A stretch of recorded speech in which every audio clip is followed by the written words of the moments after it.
se retrouve pour une nouvelle vidéo consacrée cette fois à la dernière espèce introduite dans The Hunter, The European Rabbit, ou le lapin de Garenne en français. Donc je commence cette vidéo ici parce que j'ai repéré une trace de lapin et il y a quelques petites choses que je vais pouvoir vous expliquer. Quand il y a un lapin de Garenne, il y a forcément un ensemble de terriers aux alentours,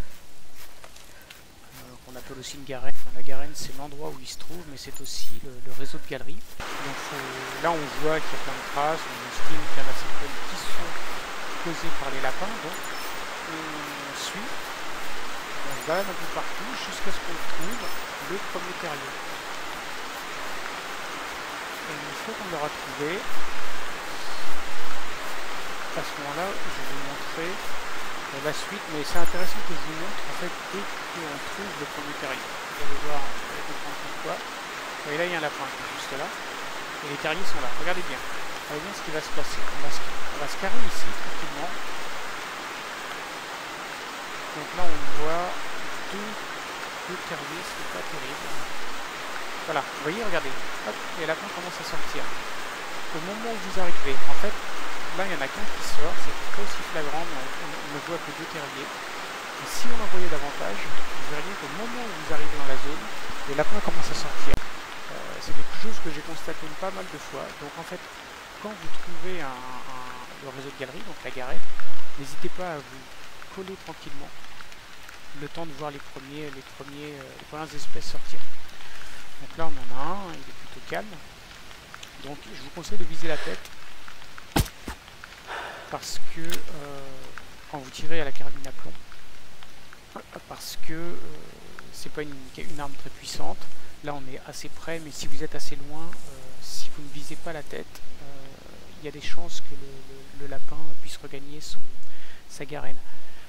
Vous allez me dire, c'est pas très grave, il va sortir, sauf que à la différence de la plupart des espèces, quand le lapin est blessé, il peut vivre très très longtemps avant de succomber à ses blessures. Mais quand on dit très longtemps, c'est vraiment très longtemps. Moi, il m'est arrivé de shooter un lapin et d'attendre pendant plus d'une heure qu'il ne sorte, et finalement je ne l'ai jamais retrouvé. Donc voilà, j'ai été bon pour me faire passer un savon par Doc, et c'était bien mérité, ma foi. Vous avez vu qu'on a ici 3 terriers.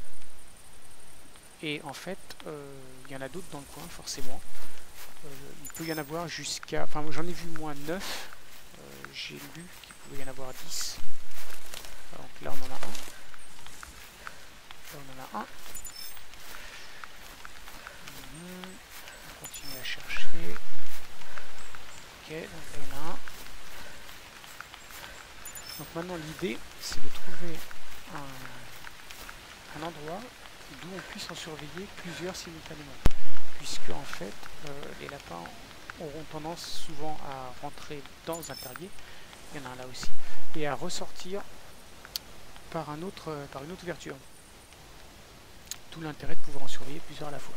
Là on n'est pas dans la meilleure configuration du monde, faut pas se le cacher, parce que celui-là ça va être très dur à surveiller si je veux surveiller ces deux-là. Alors c'est pas grave, on va... Si je me mets là par exemple, donc là j'en surveille 3 et 2 là. Donc ce que je vais faire, je vais utiliser un trépied. Alors je ferai une autre vidéo pour expliquer un petit peu les différents stands qu'on peut trouver, trépied, ground, tree stand, qui sont intéressant à utiliser en fonction des situations. Donc là voilà, on surveille donc un terrier ici, un deuxième ici, un troisième juste ici, un quatrième là, vous entendez il y a un lapin qui est en train de gambader, un autre là-bas. Un petit détail que je vais mentionner tout de suite, le lapin de Garenne, donc il va dans il se réfugie dans les terriers. Et ce terrier, en fait, il a une particularité, c'est qu'il ne fait pas vraiment partie du décor. Alors, je ne sais pas comment vous le dire, mais disons que c'est une surcouche graphique. C'est un élément graphique, donc là, le tas de terre, qui est posé sur le décor fixe. Ça se voit pas là, mais si j'avais à proximité un terrier assez lointain, je pourrais vous le montrer. Bah, écoutez, on va le faire. Je vais vous montrer tout de suite. Alors, je vais mettre la vidéo en pause et je vous montre ça tout de suite. Bon, je suis placé maintenant assez loin d'un terrier. Donc, ce que je vais faire, c'est que je vais en viser avec la lunette et vous allez voir ce qui se passe. Vous avez vu, le deuxième terrier, il n'est pas apparu tout de suite en fait. Je recommence. Oui, il apparaît juste après. Donc ça, pourquoi je vous montre ça? C'est parce que si jamais vous tirez sur un lapin, qu'il est mortellement blessé mais qu'il a le temps de revenir dans son terrier, il va rentrer à l'intérieur et vous n'allez plus le voir. Et pourtant il sera quand même là. Il sera sous cette couche graphique. Donc pour le retrouver dans ce cas-là, eh ben, la solution, si vous n'arrivez pas à cliquer dessus, c'est de vous baisser et d'avancer doucement comme ça. Vous voyez? Vous passez sous la motte de terre. Ok, vous trouverez, il vous suffira de cliquer sur le lapin pour pouvoir le collecter.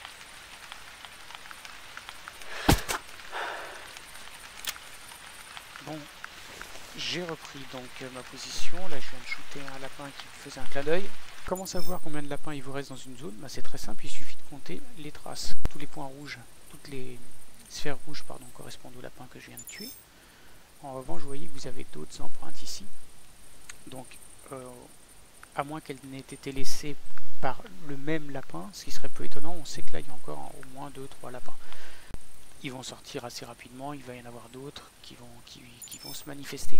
Il peut arriver un moment que les lapins ne se déplacent plus, sans qu'on sache réellement pourquoi. Enfin, ils ne se manifestent plus. Ils sont là, mais ils ne sortent plus. Donc dans ce cas, il y a quelque chose à faire. Ça marche très bien. Je vais le faire ici, même s'ils sont encore un peu actifs, mais c'est pour vous montrer. Vous descendez et vous courez d'un terrier à l'autre en faisant le maximum de raffus, c'est-à-dire en l'occurrence en courant. Donc vous passez d'un terrier à l'autre comme ça. Voilà, autant dire que là on considère que vous ne chassez que le lapin, hein, parce qu'en courant comme ça vous faites fuir toutes les autres espèces de la zone dans sur une distance assez importante, environ 100 mètres de rayon. Donc si vous voulez chasser d'autres bestioles en même temps, évidemment vous ne faites pas ça. Mais si vous ne voulez pas, donc là on va ramasser celui-ci, et ben vous pouvez faire ce que je viens de faire et vous allez voir que c'est assez efficace, sans que je puisse expliquer pourquoi, mais ça peut déclencher une nouvelle animation d'un lapin, d'un ou plusieurs lapins d'ailleurs. Donc voilà, hop, vous voyez comme il sort. Voilà. Il y en a un deuxième ici, j'ai l'impression. Il me semblait en entendre un autre. Voilà, donc vous avez vu que le simple fait de courir, ce qui devrait faire fuir toutes les bestioles, bah eux, ça les fait plutôt sortir.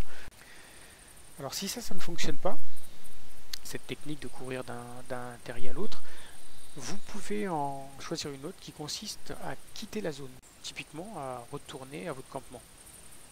Et là, bah, c'est pareil, il semble que ça réinitialise la zone. En tout cas, quand vous revenez, vous allez voir que les lapins sont plus actifs.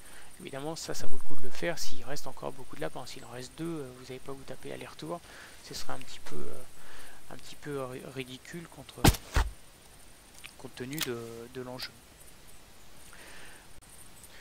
Bon, bah, je crois avoir fait le tour de tout ce que je souhaitais vous dire sur cette nouvelle espèce qui est ma foi bien sympathique. Alors comme vous l'avez constaté, hein, c'est une chasse exclusivement statique. On se poste à un endroit d'où on peut surveiller un maximum de terriers. Ici on n'est pas dans la configuration idéale, hein. Tous ces arbres qui gênent là, je pense qu'il y en a un derrière d'ailleurs que j'entends.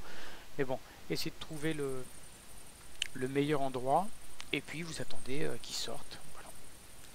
C'est un peu comme quand vous êtes dans les fêtes foraines, vous savez, on vous file un maillet et vous devez taper sur les marionnettes qui sortent des petits trous avant qu'elles ne rentrent à nouveau. Bon bah là c'est un peu pareil. Alors je vais essayer de la voir, je vous garantis rien, c'est une nouvelle arme que je maîtrise pas encore trop. Je sais que là il va quand même falloir faire une petite parabole. Parce que à cette distance là,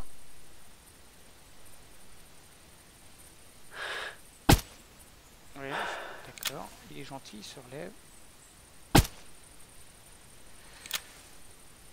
Voilà.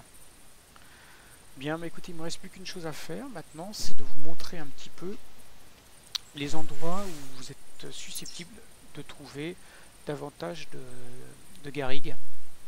Alors, c'est basé sur mon expérience personnelle et sur certaines infos que j'ai glanées sur les forums. Donc, la première, c'est celle-là. Et de loin. Et de loin. Avec une préférence sur cette petite partie-là. Ensuite, il y a celle-ci. Ensuite, ici. Là. En bas, là. Ici. Ensuite, le long de ce couloir. Mais bon, c'est plus aléatoire. Comme ça, dans ce sens-là. Là. Et ici. Voilà, bah écoutez, j'espère que toutes ces informations vous ont aidé à débuter si vous découvrez cette nouvelle espèce. Et puis, bah, je vous dis à bientôt pour une nouvelle vidéo. Ciao!